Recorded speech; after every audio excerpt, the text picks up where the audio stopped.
She was just another passenger in seat 8A, trying to sleep. Then the captain's voice shattered the silence. If there's a combat pilot on board, identify yourself immediately. 300 passengers froze. Because the woman in the green sweater wasn't who anyone thought she was. Before watching full story, comment below from where you watching, also like and subscribe for more stories. Picture this, you're on a plane, 35,000 feet above the Atlantic Ocean. The hum of engines, the dim cabin lights, passengers sleeping or watching movies. Just another routine flight from New York to London. Nothing unusual. Nothing to worry about.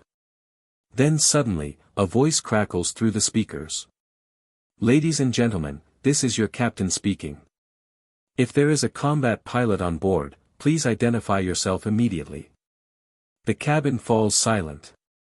Forks freeze mid-air. People look at each other with wide eyes. A combat pilot? On a commercial flight? What kind of emergency requires a combat pilot? And in seat 8A, a woman in a green sweater stirs from her sleep, completely unaware that her carefully hidden past is about to be exposed in front of 300 strangers. This isn't fiction. This is the story of Captain Mara Dalton, and how one transatlantic flight turned into the most intense hours of her life. If you're watching this, make sure you stay until the end, because what happens in this cockpit will leave you speechless. Her name was Mara Dalton, but nobody on that plane knew who she really was. To the businessman in 8B, she was just another tired passenger. To the flight attendants, she was the quiet woman who politely declined the meal service and asked for just water and a blanket. To everyone else, she was invisible. And that's exactly how Mara wanted it. She had chosen the window seat on purpose. Chosen the overnight flight on purpose. Chosen anonymity on purpose. For the first time in months, she wasn't Captain Dalton. She wasn't the woman who had flown fighter jets in combat zones. She wasn't the decorated pilot with classified missions in her file. She was just Mara. Exhausted. Trying to sleep. Trying to forget. The green sweater she wore still smelled like her mother's house, where she had spent the last 2 weeks trying to feel normal again. Trying to convince herself that she had made the right choice by walking away from military service. Trying to silence the nightmares that woke her up at 3 a.m., drenched in sweat, with the sound of alarms blaring in her ears. Mara pressed her forehead against the cool window and watched the dark Atlantic below. Somewhere down there, cargo ships moved like tiny dots of light. Somewhere up here, she was supposed to find peace. Her eyes grew heavy. The drone of the engines became a lullaby. Finally, after weeks of insomnia, sleep found her. She had no idea it wouldn't last long. It started 90 minutes into the flight. Mara was deep in sleep, the kind of dreamless rest her body desperately needed, when something changed in the cabin. The energy shifted. People stopped talking. The steady hum of normal flight routine was interrupted by a crackle on the intercom. Ladies and gentlemen, this is your captain speaking. The voice was different from the cheerful welcome announcement at takeoff. This voice was tight. Controlled. The kind of voice that's trying very hard not to show panic. We are experiencing a technical situation that requires immediate assistance. If there is anyone on board with combat pilot experience, please make yourself known to the flight crew immediately. Silence. Then whispers. Then nervous laughter from a few passengers who thought it must be some kind of joke.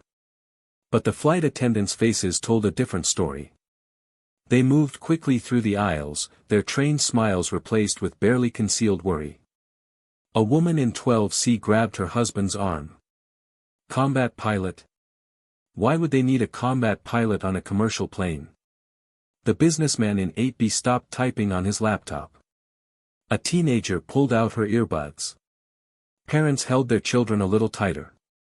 And in seat 8A, Mara woke up. At first, she thought she was dreaming.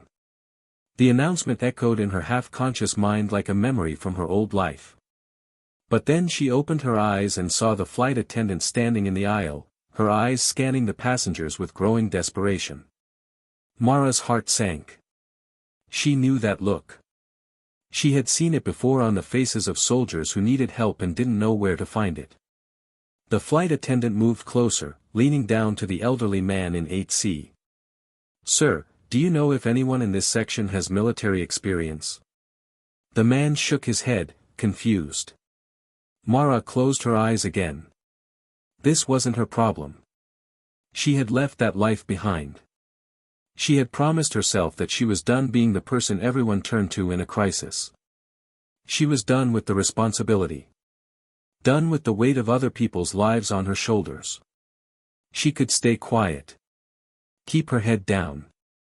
Let someone else step up. But then she heard the flight attendant's voice again, this time closer.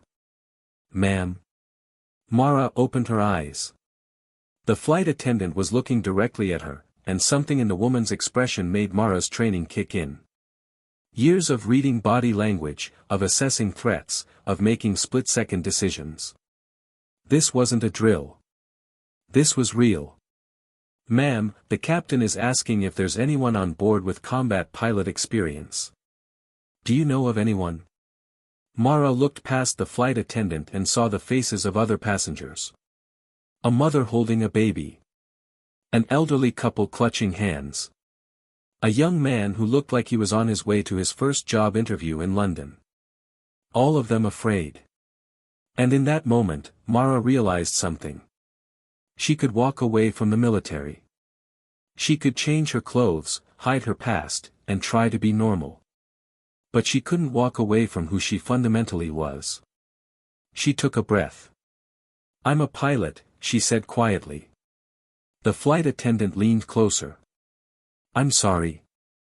Mara spoke louder this time, her voice carrying the authority she thought she had buried. "I'm a combat pilot. United States Air Force. I flew F-16s." The cabin erupted in whispers. Heads turned. The businessman in 8B stared at her like she had just revealed she was a secret agent. The elderly man in 8C grabbed her arm and said, "Thank God." The flight attendant's face flooded with relief. "Please come with me immediately." Mara unbuckled her seatbelt and stood up. Every eye in that section of the plane watched her walk toward the front of the aircraft. Her green sweater, her tired face, her ordinary appearance suddenly seemed like a disguise that had been ripped away. She wasn't just Mara anymore. She was Captain Dalton. And she was about to find out why a transatlantic flight needed a combat pilot. The cockpit door opened, and Mara stepped into a world she thought she'd left behind. The captain and first officer were both in their seats, but their body language screamed trouble. The captain's knuckles were white on the controls. The first officer was pale, sweat beading on his forehead. And the dashboard in front of them looked like a Christmas tree of warning lights. Red. Yellow. Flashing. Beeping. The captain glanced back at her, and Mara saw something in his eyes she recognized immediately, the look of someone who was out of their depth and knew it. "You're the combat pilot?" he asked. "Yes, sir. Captain Mara Dalton, U.S. Air Force. Retired." She moved closer to get a better look at the instruments. "What's the situation?" The captain exhaled sharply. "We've lost partial control of our flight systems. Autopilot failed 20 minutes ago. We're on manual now, but that's not the worst part." He pointed to the radar screen. Mara's blood ran cold. There was another aircraft on the screen. Close. Too close. Flying in formation with them in a way that no commercial pilot would ever attempt. "How long has it been there?" Mara asked. 15 minutes. It appeared out of nowhere, no transponder signal, no radio contact. "It's been shadowing us, matching our speed, our altitude. Every time we try to change course, it adjusts with us." Mara studied the radar. The blip was positioned just off their right wing, in what military pilots would call an aggressive intercept position. This wasn't some lost private plane. This was deliberate. "Have you contacted air traffic control?" she asked. "Yes. They don't have it on their radar. They think it's a system malfunction on our end." The captain's voice cracked slightly. "But I can see it. We can all see it. It's real." The first officer spoke up, his voice shaky. "There's something else. Our navigation system started receiving coordinates we didn't input. Someone's trying to override our flight path." Mara felt her training take over, that cold calm that came from years of dealing with crisis situations. "Show me." The first officer pulled up the navigation display. Sure enough, there was a new flight path programmed into the system, one that would take them far off their scheduled route, over a remote section of the Atlantic where radar coverage was sparse. "Who has access to override your systems remotely?" Mara asked. "No one should," the captain said. "Our systems are supposed to be secure." Mara's mind raced through possibilities. Military aircraft.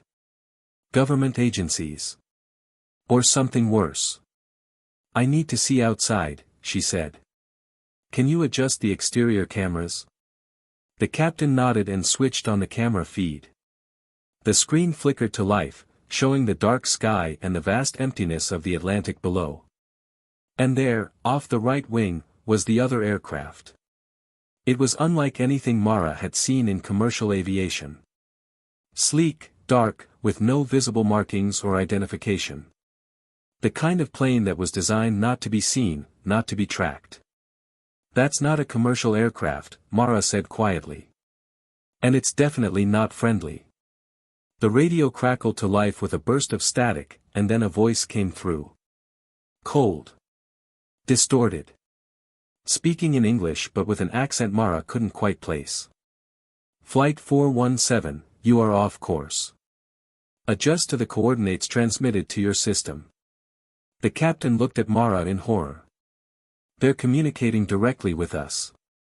Mara grabbed the radio microphone. Years of military protocol kicked in. "This is a civilian aircraft on a scheduled transatlantic route. Identify yourself and state your intentions." There was a pause, then the voice came back. "Flight 417, comply or face consequences." The unknown aircraft suddenly banked closer, cutting across their path in a maneuver that made the entire plane shudder. Gasps and screams echoed from the cabin behind them.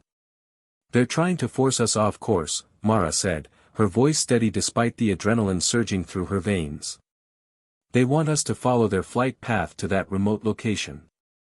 "What do we do?" the first officer asked, his hands shaking on the controls.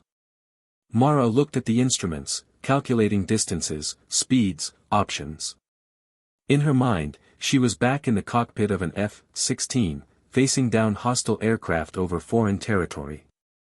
The training never left you. The instincts never died. "We don't comply," she said firmly. "And we don't let them intimidate us." "Captain, do you have full manual control?" "Yes, but I'm a commercial pilot. I don't know how to handle aggressive aircraft." "I do," Mara said. "With your permission, I'd like to take the co-pilot's seat." The captain nodded immediately. "Anything. Just help us." The first officer slid out of his chair, still pale and sweating. Mara took his place, her hands finding the controls like they were old friends. The yoke felt different from a fighter jet stick, but the principles were the same. Physics didn't change just because you were flying a Boeing instead of an F-16. She scanned the instruments again, noting their fuel levels, their altitude, their speed. Then she looked at the radar screen and the position of the hostile aircraft. "Okay," she said quietly. "Here's what we're going to do. They expect us to panic. They expect us to either comply or try to run. We're going to do neither." "What's the third option?" the captain asked. Mara's jaw set in determination. "We're going to outmaneuver them." What happened next would be talked about in aviation circles for years to come. Mara took control of the aircraft with a steady hand and a clear mind. The hostile plane continued to shadow them, occasionally making aggressive passes that sent passengers in the cabin into panic. But Mara had seen this tactic before. It was intimidation, pure and simple. "They're testing us," she explained to the captain. "Seeing how we react. Every time we flinch, they get bolder." The radio crackled again. "Flight 417, you have 1 minute to comply. Adjust course now." Mara didn't respond. Instead, she watched the radar, tracking the hostile aircraft's movements. It was flying in a predictable pattern, aggressive passes followed by repositioning. Whoever was piloting it was skilled, but they were also following a playbook. And Mara knew that playbook. "They're going to make another pass in about 30 seconds, she said. "When they do, I'm going to adjust our altitude and speed in a way they won't expect. Hold on." The captain gripped his armrest. "This is a commercial aircraft with 300 passengers. We can't do combat maneuvers." "We're not doing combat maneuvers," Mara said calmly. "We're doing evasive flying. There's a difference. Trust me."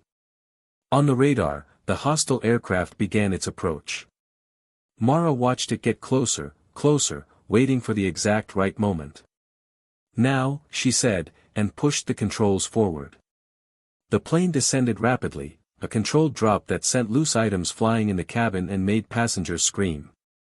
But it was calculated, precise. The hostile aircraft, expecting them to stay level or climb, shot past them, overshooting its intercept point. Mara immediately pulled up and adjusted their heading, putting distance between them and their pursuer. "That bought us maybe 2 minutes," she said. "But they'll recover and come back." "What's the endgame here?" the captain asked. "We can't outrun them. We don't have weapons. We're a sitting duck." Mara's mind worked through scenarios. He was right, in a prolonged engagement, a commercial aircraft couldn't win against a military-grade plane. But they didn't need to win. They just needed to survive long enough to get help. "Do we have communication with any military channels?" she asked. "No, we're on civilian frequencies only." "Then we need to get someone's attention. Somewhere there are satellites watching this airspace. Somewhere there are military early warning systems. We need to make ourselves visible." She adjusted their transponder settings, switching on every identification system the plane had. Their radar signature would now be broadcasting loudly to anyone who was looking. "That's going to alert air traffic control that something's wrong," the captain said. "That's exactly what I want," Mara replied. Just as Mara was calculating their next move, the cockpit intercom buzzed with urgent energy. "Cockpit, this is Julia in the back." The head flight attendant's voice was tense. "We have a situation. 2 passengers in business class are acting strangely. They keep trying to access the service compartment, and one of them just said something about needing to complete the mission. The other passengers near them are getting scared." Mara's blood turned to ice. This wasn't just an external threat. There were people on board working with whoever was flying that hostile aircraft. "Do not let them access any compartments," Mara said into the intercom. "Keep them in their seats. Use force if necessary. This is a security situation." She switched off the intercom and looked at the captain. "This is coordinated. The aircraft outside, the passengers inside. Someone planned this carefully." "But why?" the captain asked. "What do they want?" Mara thought about the forced flight path, the remote coordinates, the timing of everything. "They want this plane. Or they want something on this plane. Or." She paused, a terrible thought forming. "Or they want someone on this plane." The realization hit her like a physical blow.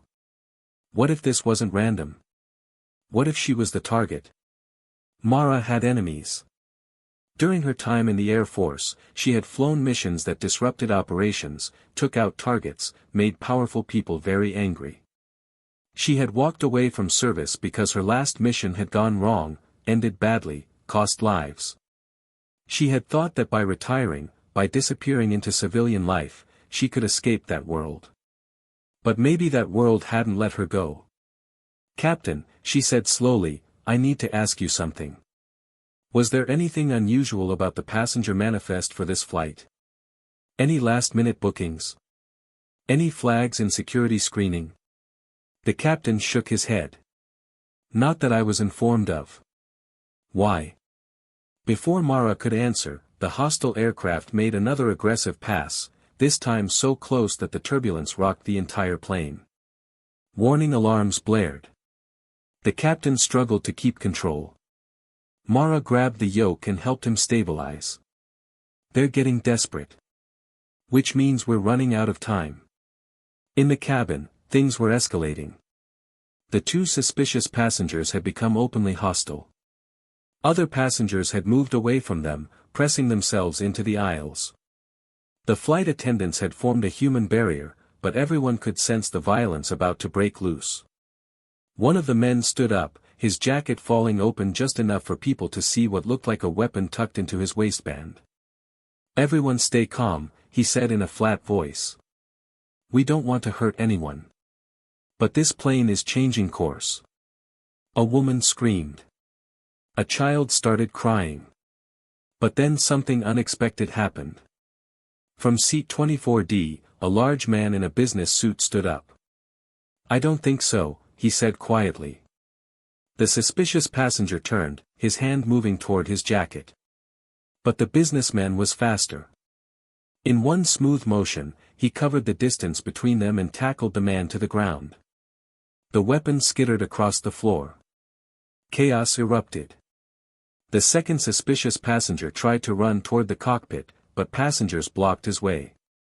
A retired police officer in 18B grabbed him. Within seconds, both threats were neutralized by ordinary people who refused to be victims. In the cockpit, Mara heard the commotion through the door. "They've got them," the captain said, listening to updates from the cabin crew. "The passengers subdued them." Mara felt a surge of pride. In a crisis, people showed their true character. These weren't trained soldiers. They were regular people, businessmen, tourists, families, who had found courage when it mattered most. But the threat outside remained. The hostile aircraft was still there, circling, waiting. And then the radio crackled again, but this time the voice was different. Not distorted. Clear. Speaking with an accent Mara suddenly recognized. "Captain Dalton," the voice said. "I know you're on that plane. I know you're in that cockpit. This ends when you comply." The captain stared at her. "They know your name." Mara closed her eyes briefly. "I know that voice," she said quietly. "His name is Viktor Kozlov. I faced him in a combat situation 3 years ago. My squadron intercepted his team over a disputed zone. We won. His brother didn't make it." "This is personal," the captain whispered. "Yes," Mara said. "He's been hunting me. And I led him right to 300 innocent people." The guilt threatened to overwhelm her, but she pushed it down. There would be time for guilt later. Right now, she had to think. "Victor," she said into the radio, using his name deliberately. "You want me? Fine. But these people have nothing to do with our past. Let them go." Victor's laugh came through the speakers. "You think I'm here for revenge?" "No, Captain. I'm here to prove a point. You took everything from me. Now I'm taking everything from you." Mara's mind worked through the possibilities at lightning speed. Victor had the advantage. He had a military aircraft, weapons, and position. But he also had limitations. This was international airspace, heavily monitored. Every minute they stayed in the air increased the chance of military intervention. He had a window of opportunity, and it was closing. Which meant he was going to make his move soon. "Captain," Mara said, "I need you to listen carefully. In about 3 minutes, help is going to arrive. I've been broadcasting our position and situation on every frequency available. Somewhere, someone is scrambling jets to intercept. Victor knows this too. So what's he going to do? He's going to try to force us down before help arrives. He'll have to make a choice, either shoot us down and kill everyone, or force us to land where he wants us. Which do you think he'll choose? Mara thought about Victor, about the man she had encountered years ago. He was ruthless but not mindless. He wanted to hurt her, yes, but he also wanted her to know she had been beaten. Shooting them down would be too quick, too impersonal. He'll force us down, she said. Which means we have one chance to turn this around. She explained her plan quickly. It was risky. It required perfect timing and a level of flying precision that pushed the limits of what a commercial aircraft could do. The captain listened, his face growing paler with each word. That's insane, he said when she finished. Yes, Mara agreed. But it's the only way. On the radar, Victor's aircraft was repositioning for what would clearly be a final aggressive maneuver. This was it. The endgame. Mara's hands found the controls, muscle memory taking over. In her mind, she wasn't in a Boeing cockpit anymore. She was back in the F-16, where split-second decisions meant the difference between life and death. Here he comes, the captain said, watching the radar. Victor's aircraft accelerated, cutting toward them at an angle designed to force them into a dive. A classic intercept maneuver. But Mara was ready. At the last possible second, she did something no commercial pilot would ever attempt. She cut the engines back, deployed speed brakes, and let the plane drop like a stone. Victor's aircraft shot past them, missing by hundreds of feet. The plane shuddered violently. Passengers screamed. Warning alarms filled the cockpit. And then Mara fired the engines back to full power and pulled up hard. The G-forces pushed everyone back into their seats. The plane groaned under the stress. But it held. They came up right behind Victor's aircraft, in a position where he couldn't maneuver without risking collision. For 3 seconds, Mara had turned a commercial plane into a fighter jet, putting the hunter in the crosshairs. Victor's voice came over the radio, filled with surprise and anger. Impossible. You forgot who you were dealing with, Mara said calmly. And then, on the horizon, she saw the most beautiful sight in the world. 2 fighter jets, appearing like angels from the dawn sky. Military interceptors, scrambled from a base in Iceland, finally responding to their distress calls. Victor saw them too. His aircraft banked sharply, breaking off the engagement. Within seconds, he was gone, disappearing into the clouds like a ghost, unwilling to face actual military opposition. The fighter jets took up escort positions on either side of the commercial plane. The lead pilot's voice came over the radio, clear and professional. Flight 417, this is Lieutenant Collins of the United States Air Force. We've got you. You're safe now. Proceed to your original heading. We'll escort you to London. In the cockpit, the captain let out a breath he'd been holding for what felt like hours. His hands were shaking as he took back control of the plane. You saved us, he said to Mara, his voice thick with emotion. You saved all of us. Mara didn't respond immediately. She was watching the fighter jets outside, thinking about the life she had tried to leave behind and how it had found her anyway. 3 hours later, Flight 417 touched down at London Heathrow. Emergency vehicles lined the runway.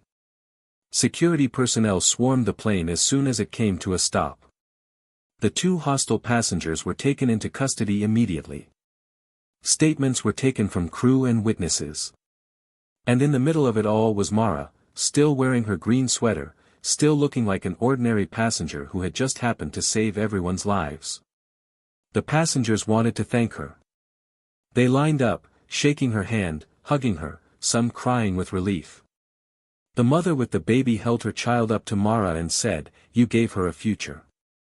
The businessman from 8B, who had helped subdue the hostile passengers, clapped her on the shoulder. "You're a hero," he said simply. But Mara didn't feel like a hero. She felt tired. She felt exposed. She felt like the life she had tried to build was now gone, shattered by 3 hours over the Atlantic. Airport security wanted to question her. So did intelligence agencies. So did the media, who had somehow already gotten wind of the dramatic flight and were waiting outside the terminal. But before any of that, Mara found a quiet corner and pulled out her phone. She had one call to make. Her former commanding officer answered on the second ring. "Dalton? I heard. Are you okay?" "I'm fine, sir," she said. "But Viktor Kozlov is still out there. And now he knows for certain I survived. He'll come again." There was a long pause. "So what are you saying?" Mara looked at her reflection in a nearby window. At the woman in the green sweater who wasn't really just Mara anymore. Who had never really been just Mara. "I'm saying I'm done running," she said quietly. "I tried the civilian life. I tried to disappear. But today proved something to me. I can't escape who I am. And maybe I shouldn't try." "Are you saying you want to come back?" Mara thought about the 300 people on that plane. The strangers who had looked at her with hope. The child who now had a future because Mara had been in seat 8A at exactly the right moment. "Yes, sir," she said. "I want to come back. Because there are more victors out there. And someone has to stop them. Welcome home, Captain Dalton." 6 months later, Mara was back in uniform. But not the same uniform. This time, she was part of a specialized unit that dealt with exactly the kind of threat she had faced that day: rogue operatives, international incidents, the gray areas where military and civilian worlds collided. She flew again. Not combat missions, but protective ones. Escort duty. Emergency response. The kind of flying that saved lives instead of taking them. And sometimes, late at night, she thought about Flight 417. About the passengers who had become heroes in their own right. About the captain who had trusted her with 300 lives. About the woman she had been in that green sweater, trying so hard to be someone she wasn't.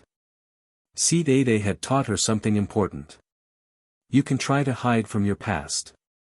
You can change your clothes, change your location, change your entire life.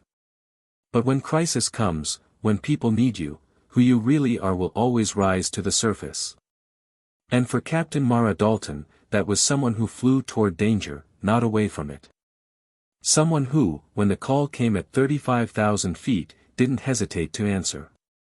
Because that's what heroes do, even when they're just trying to sleep in seat 8A.